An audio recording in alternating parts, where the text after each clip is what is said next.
Santeuil, ce lundi à midi, avec Norbert et Luigi,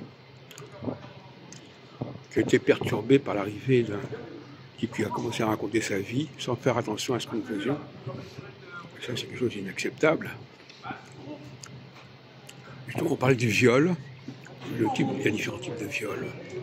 Il y a le viol physique, où il s'accouche chez l'autre, mais aussi quelqu'un qui arrive et qui ne fait pas attention à ce qui se passe autour de lui, qui commence à raconter son truc, parce qu'il a envie de parler de son truc, de sa petite affaire, qui n'intéresse personne.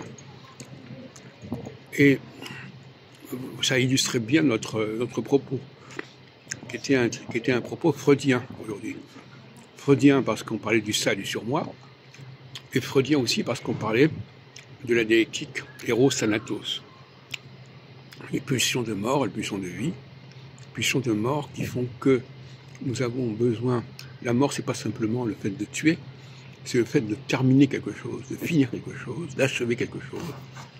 Et les pulsions de mort sont donc parfaitement utilisables quand on veut conclure un processus, mettre la dernière touche à un processus, ne pas le laisser inachevé. Il faut attendre que l'on passe en phase, astrologiquement, une phase mutable.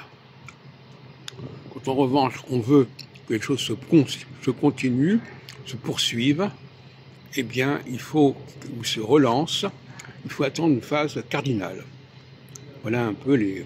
Donc sur ces deux points, nous avons une nouvelle lecture des travaux de Freud, tant au niveau du ça et du surmoi, qu'au niveau de ce qu'il appelle la question de l'éros et Thanatos. Donc il y a un renouvellement du tout. Mais cela dit, pour appliquer alors, par exemple, on peut montrer que la solution finale, par exemple, le fait de mettre un terme à quelque chose, le mot final, Endlösung en allemand, la solution finale, c'est une solution qui correspond à un phénomène Thanatos. C'est intéressant que Freud ait travaillé sur la notion de Thanatos, alors même qu'on était en train de préparer la solution finale, si on peut dire. Donc, il n'a peut-être pas fait le rapprochement. Ce qui s'est passé le 7 octobre 2023 était aussi une forme de Thanatos, de pulsion de mort, pulsion de donner un coup de grâce quelque part. Mais ça peut être aussi tout à fait positif.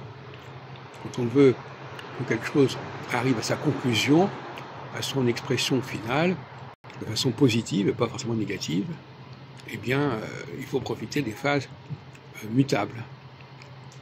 Et en revanche, quand on veut qu'un processus soit relancé, soit repris, eh bien, à ce moment-là, il faut attendre que la phase cardinale revienne pour trouver un nouveau sursaut, pour trouver un nouvel élan.